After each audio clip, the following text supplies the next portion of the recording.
Hello.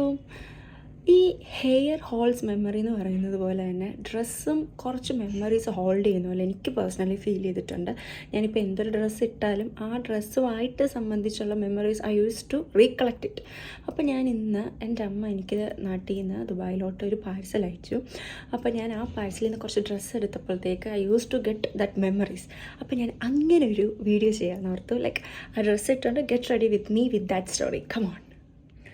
Okay, so yes, ഇതാണ് ഞാൻ പറഞ്ഞ എനിക്ക് എല്ലാ ഡ്രസ്സ് ഇട്ടാലും എന്തെങ്കിലുമൊക്കെ ഒരു മെമ്മറീസ് കാണും. ബട്ട് ഈ ഡ്രസ്സ് ഇടുമ്പോൾ മേജർലി വരുന്ന രണ്ട് പേരെന്ന് പറയുന്നത് അതെൻ്റെ സ്വന്തം അമ്മയും പിന്നെ ഒന്ന് എൻ്റെ close and best friend Anu. അപ്പോൾ ഇവർ രണ്ടുമാണ് മെയിനായിട്ട് എൻ്റെ മനസ്സിൽ വരുന്നത്. കാരണം ഈ ഡ്രസ്സ് അമ്മ ഭയങ്കര ആഗ്രഹിച്ച് ഈ മെറ്റീരിയൽ എവിടുന്നോ അമ്മ എടുത്തുകൊണ്ട് വന്ന് എനിക്ക് ഒരു പുതിയ ഡിസൈനിൽ കൈയൊക്കെ വെച്ച് സ്റ്റിച്ച് ചെയ്ത് തന്നതാണ്. ആ ഡ്രസ്സിനെ ഞാനും എൻ്റെ ഫ്രണ്ടാനും ഞങ്ങൾ രണ്ടുപേരും കൂടെ റീഡിസൈൻ ചെയ്തതാണ് ഇങ്ങനെ സ്ലീവ്ലെസ് ആയിട്ട്. എന്നാൽ ഞങ്ങൾക്ക് സ്ലീവ്ലെസ് ആയിട്ട് ഇടാനായിട്ട് തോന്നി ആ ടൈമിൽ.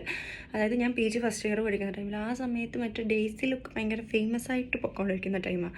ഈ വലിയ മറ്റേ ബ്ലാക്ക് മെറ്റൽ ജുംക്ക ഇതൊക്കെ. അപ്പം സോ ഈ ഡ്രസ്സ് ഞങ്ങൾ അങ്ങനെ ഇട്ടതാണ്. അപ്പം ഞാൻ ആ സമയത്ത് ഒരുങ്ങിയ പോലെ വെൽക്കം നൗ.